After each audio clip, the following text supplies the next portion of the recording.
Everyone on the board is present and accounted for.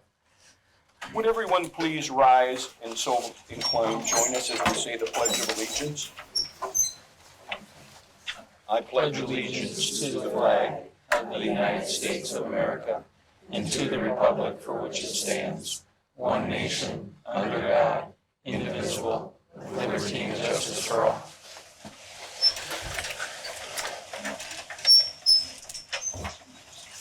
Mr. Sampson, do you have any additions, deletions, amendments to the agenda? No changes. Okay. Based on that, I would look for a motion to approve the agenda as shown. I'll make a motion. Motion by Jolynn, Second. seconded by Luke. Luke. Other discussion? All in favor of the approval of the agenda as shown, say aye. Aye. Opposed? Carried. We have no scheduled presenters. Moving down to public input. You know the drill, 3 minutes long. No disparaging remarks, direct remarks to the board is fine. If there are multiple speakers on the same topic, we would ask you just to merge your thoughts into 1 or 2 presentations. So based on that, does anyone have any public input, anything they'd like to say to the board at this time? Sure. Hello, I am Courtney Hobel. I'm a preschool teacher down to elementary, a taxpayer, a community member, and I also have 2 boys that go to school here. Public speaking is not my thing, but unfortunately the local newspaper has brought it to my attention that teachers have the best health care package, which is far from the truth. It's hard to compare health insurance among other districts because there are too many variables and you can't compare apples to oranges. I'm going to give you a little rundown as to what is offered to Cannon Falls teachers and staff.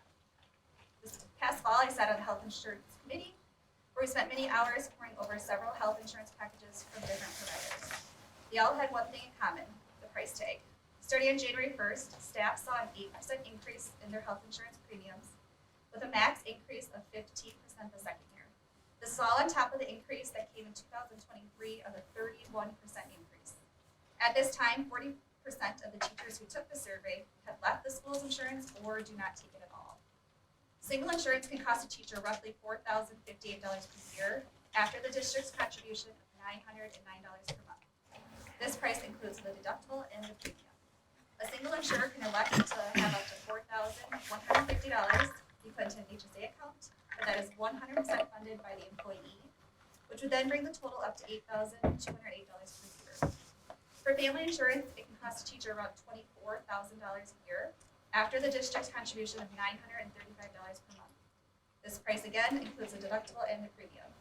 A family can elect up to $8,300 be put into an HSA account, but again, this is 100% funded by the employee, which would then bring the total cost up to $32,300 per year. This cost has left families scrambling, so much so that 40% of our teaching staff has a second job during the school year and or the summer to help make ends meet. Dental insurance is not covered by the district. Single dental insurance is $50 per month, and family is $140 per month, which is all covered by the employee. For me personally, and I know I speak on behalf of others who are married to self-employed spouses, family health insurance is crucial. For many of us, this has been a difficult benefit to let go of because our families and businesses rely on it, but sometimes the price tag is too much to bear.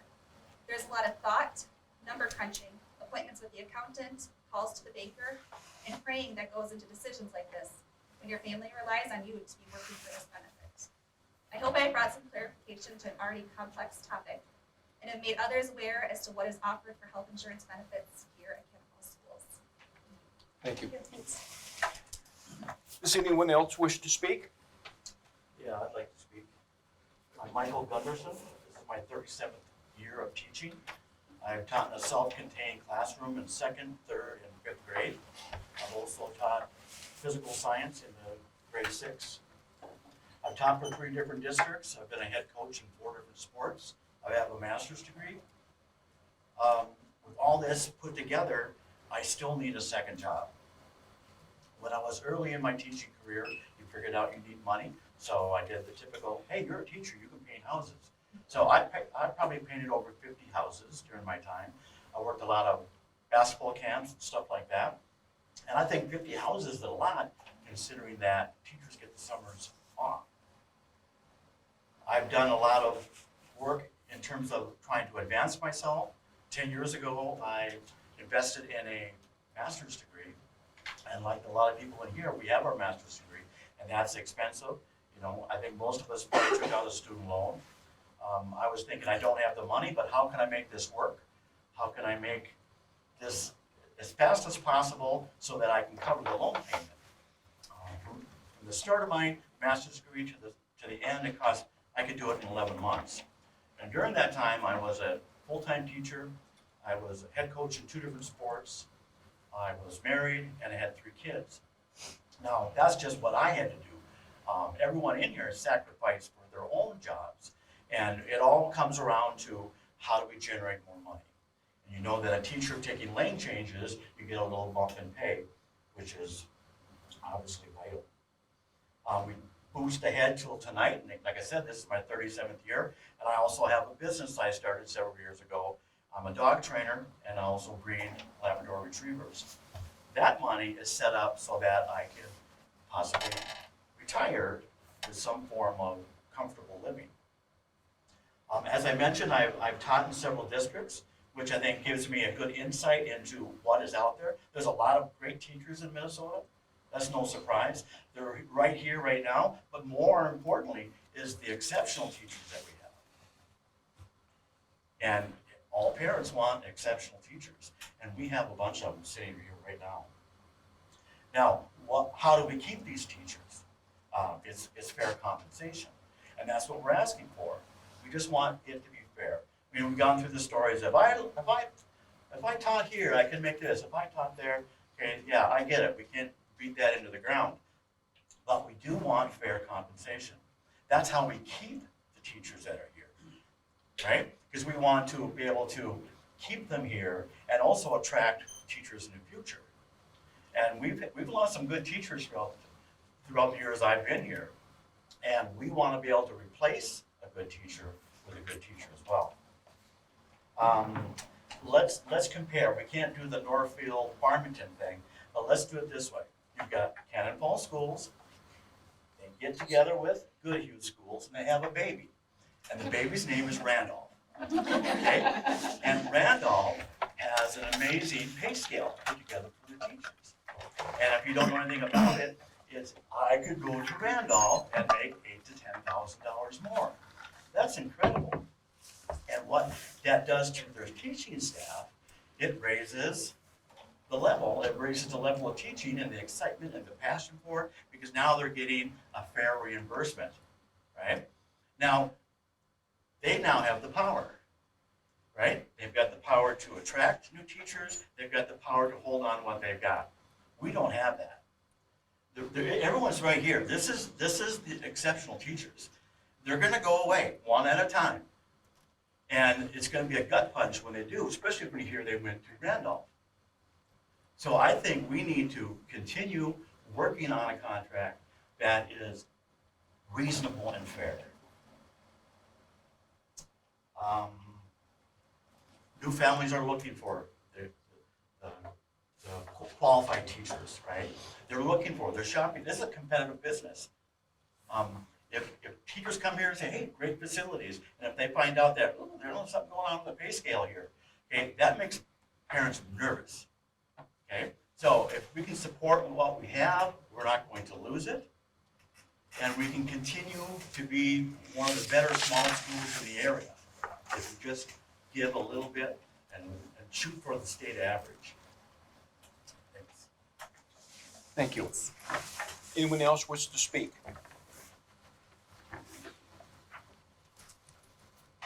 We will close public input. Moving down, consideration to approve the finance report. Mr. Davison, it's up to you. Pretty short, the normal stuff that you would see. A couple things to note. For the bank balances, it would be the cash on hand, but of note would be the outstanding check balance, the first line there, the over $2 million of outstanding checks. And that's just because the debt service payments for the building bonds and the energy improvement bonds that we have, CCD, HVAC type bonds, go out the door in the end of January. So those payments are there, they're sent off to the trust agency. And that's, we have about $1.7 million in debt service payments between principal and interest. After that, really kind of a vanilla report. One thing to note, just right there, just got scrolled by, would be the Dakota and Goody County taxes. That's the final cleanup of the calendar 2023 property tax that would come into the district. Other than that, you'll just see the normal ins and outs during the month. Ideas would be the funding from the state of Minnesota, which is the majority of the funding for the school district. It comes in on the 15th and 30th of each month. And as well, out the door, each 15th and 30th of the month would be payroll, which would be obviously the main expense for the district. As we go through this, and we've talked plenty of this over the years, this keeps us in positive cash flow, not having to do any aid anticipation borrowing. This report will only go through, I believe, the end of April, but we do have through the whole fiscal year. And as we start preparing and planning for budgeting for fiscal 25, we'll also have that cash flow for all of next year as well. But just kind of get the short and sweet version of this. If you have any questions on that or anything else in the finance, I can do my best to answer. Questions for Josh? If not, I would look for a motion to approve the finance report as shown. Make a motion to approve. Katie on the motion, I'll second. seconded by Luke Brian. or Brian. Yeah, that's the problem with this. Any other discussion? All in favor of the approval of the finance report, say aye. Aye. Opposed? That is carried. Consent agenda. Items under the consent agenda are considered routine and will be enacted under one motion. In the event a board member wants to discuss any single item, it can be removed from the consent agenda for separate action. As a rule, we turn this over to Jeff. He likes to acknowledge, we all like to acknowledge the gifts that we've received. So during this past cycle, we received $50 from Bradley Anderson for the tennis team, $7,000 from the American Legion for our music department, $500 from Hernke Heating for robotics, $1,432 from Mrs. Sleep for Challenge Fall Books Challenge through grades 3 through 5, and these are from the Ed Foundation. $3,650 for Mrs. Miller for the Courage Retreat for 7th grade. And then there was a refund. There was a movie that was supposed to come out this spring and that got delayed. So therefore, the donation to Mrs. Claperick will need to be sent back to the Ed Foundation and asked for again when the movie comes out and she's ready to take a class to it. And thank you for your donations this month. Thank you. Does anyone have any questions, comments concerning the consent agenda? I was just looking at the monthly bills and saw a lot of the scholarships have come out this month, which is fun to see familiar faces and alumni, recent alumni, getting that scholarship that they earned last year. So thank you to those. Thank you. Anyone else? I would look for a motion to approve the consent agenda. I'll make a motion. Julian on the motion, seconded by Second. Katie. Other discussion? All in favor of the approval of the consent agenda, say aye. Aye. Opposed? That is carried. Soups report. Jeff? I don't have anything out of the ordinary other than what's listed in the action items, unless you guys have questions. Nothing there. Nothing there. Old business, establish the annual salary for board members. I'd like to make a motion to approve it as is from last year. I'll second. Motion by Clint, seconded by Luke. Other discussion?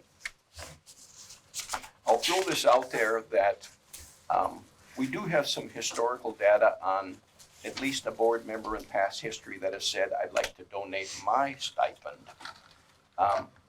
back to to the school. At that time, he was informed, accept the stipend, and then you can deal with Mr. Davison and how you want that doled out. So we're just continuing on with that premise of take the money and use it for whatever purpose you want. Any other discussion? All in favor of the continuance of the annual salary as is, say aye. Aye. Opposed? That is carried. New business. We have three leaves pursuant to the master contract. And we'll go through these one at a time, but again, pursuant to the contract, this should be all taken care of. Consideration to approve a leave in accordance with the Teacher's Master Agreement, Article 10, Leaves of Absence, Section 10, Child Care Leave, from dates August 27, 24 to November 1, 24, with a return date of November 4th. Anything, Jeff? This is for Madeline Lediff, and I recommend approval. Okay. Motion? I'll make a motion to approve. Clint Second. and Katie on the second. Other discussion? All in favor of the approval of this child care leave, say aye. Aye. Opposed? Carried. Consideration to approve a leave in accordance with Teacher's Master Agreement, Article 10, Leaves of Absence, Section 10, Child Care Leave. Dates being March 4th to June 6th of this year, with a return date of August 27th, 24. This is for Elaine Nelson, and I recommend approval. I'll make a motion to approve. Clint on the motion, A second. seconded by Jolynn. Any other discussion? All in favor of the child care leave as shown, say aye. Aye. Opposed? Carried. Consideration to approve a leave in accordance with Teacher's Master Agreement, Article 10, Leaves of Absence, Medical Leave, March 7th through April 5th of this year, with a return date of April 8th. This is for Michelle Braun, and I recommend approval. I'll make a motion to approve. Clint on the motion, I'll second. seconded by Lou. Other discussion? All in favor, say aye. Aye. Opposed? That is carried. Consideration to approve the resolution from the American Indian Education Parent Advisory Committee. Stephen, I will turn this over to you. So this is the year that the APAC does each year, and APAC, American Indian Parent Advisory Committee, according to state statute, if a school district has 10 or more American Indian students, they have to have an APAC. If they have 20 or more students, they receive state funding. A few years ago, we met that threshold, we received state funding. Starting 2 years ago, we did below that number. So we still have to have an APAC, but we don't receive state funding right now, so it limits us a little bit. 3-4 years ago, we did a couple more field trips, we purchased some items in elementary classrooms on culturally inclusive materials, games, things like that. We're limited now since we don't receive funding. I actually contacted our state, through the Department of Education, my contact with the American Indians, and kind of asked, why do you have to have a committee at 10, but you don't get funding until you get 20? She basically said, bring that up again. So this was last year when I initially made that contact. It was too late for them to do anything about it in the budget year, at least that's what I was told. So next year being the budget year with the state, I'm gonna try to make some more headway on that, because it's one of those unfunded mandates, basically, or if we wanna do anything for those students. Other things that we do provide that cost little or no money, putting out information to American Indian students, especially in the high school, about American Indian College Fair, providing transportation, those things that they're interested in. Last year we went to Prairie Island and we toured some different things that they have. We rode on one of their big flatbed trucks and went out to South Buffalo up close. That was really cool for the kids. Got a tour of their gardens. Very interesting, very cool for those kids to see. And then so yearly what we need to do, we need to submit to the state our committee roster and the resolution from the committee that they just state that the school board is doing all they can to help American Indian students. So the resolution itself isn't a board resolution, it's a committee resolution. And the committee approved that, and then now it just goes to the board for signature from the chair, and then for just an official board. So they don't need to approve it as a regular resolution, it's just approving what the committee approved. Correct, yep, it's just, Okay. it's the committee resolution, so you don't need to read it all.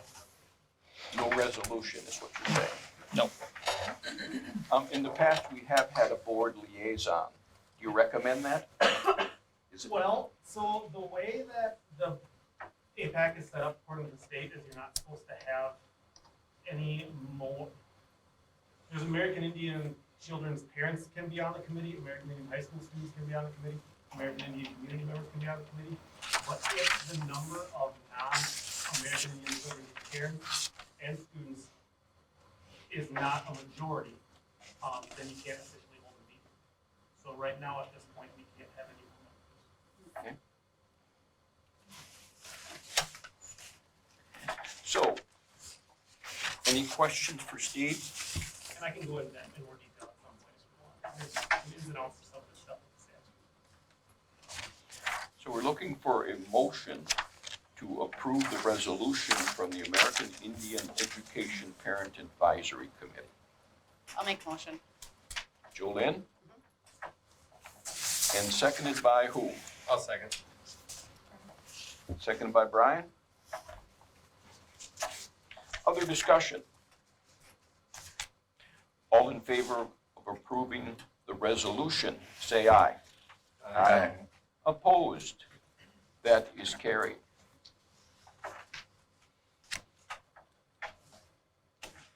So as you can see, what we have in store on February 12th, the upcoming agenda items on there. If you have any additions, please contact Jeff. I'm going to take it on the lam for a week, and that's that week. So I will be unable to attend here. So if anybody else has any conflict scheduling-wise, please contact Lori or Jeff immediately so we make sure that we have a quorum for our next meeting. Anything for the cause as we close out? I'll make a motion to adjourn. Motion by Clint, I'll second. seconded by Luke. Any other discussion? All in favor of adjournment, say aye. Aye. Opposed? We are finished.